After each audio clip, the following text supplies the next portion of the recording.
Welcome to the final tutorial on Christian beliefs. We will look at biblical solutions to the problem of evil and suffering, theoretical solutions and practical solutions. In the Bible there are many references to evil and suffering. In Christianity, Satan, who is known as the adversary, one of God's angels who rebelled against the rule of God, is linked to evil. Christians look to the example of Job to understand suffering.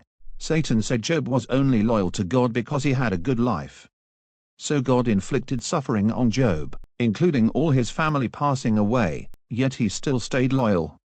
In the end, Job was rewarded for his suffering and his life was made good again. Christians believe that God can do anything, so they should trust him, and in the end, whether this life or the next, they will be rewarded by God for staying faithful despite their suffering. The book of Psalms in the Bible is a collection of songs and prayers dedicated to God. It acknowledges that suffering is a part of life but that God will help people in times of trouble.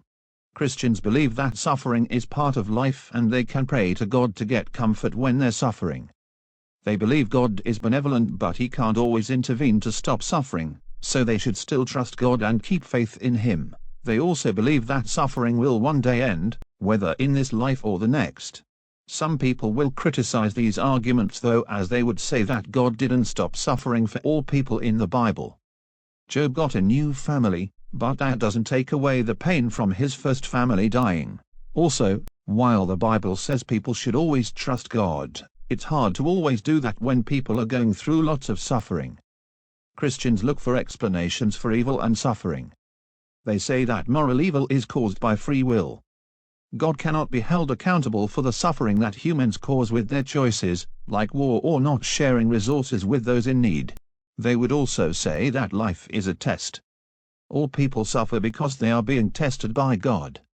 If they stay faithful to God, they will pass the test like Job did, and be rewarded in this life or the next. Christians say there would be no point in heaven if this world was already perfect and without suffering. Also, they believe in the veil of soul-making, which is an environment in which human beings can overcome evil by making good choices. People might criticize these responses though, because while humans have responsibility for moral evil because of their free will, God is responsible for natural evil as he is the creator.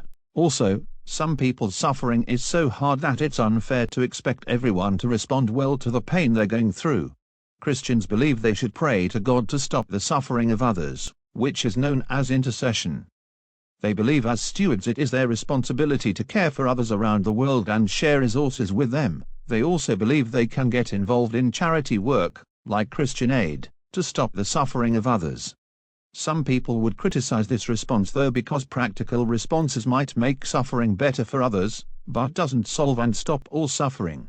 In the exam, you might be asked to explain two Christian responses to the problem of evil and suffering, or argue for and against whether suffering proves that God does not exist. The problem of evil and suffering challenges the existence of an omnipotent and benevolent God. Christians respond to the problem by using the Bible, as well as theoretical and practical solutions.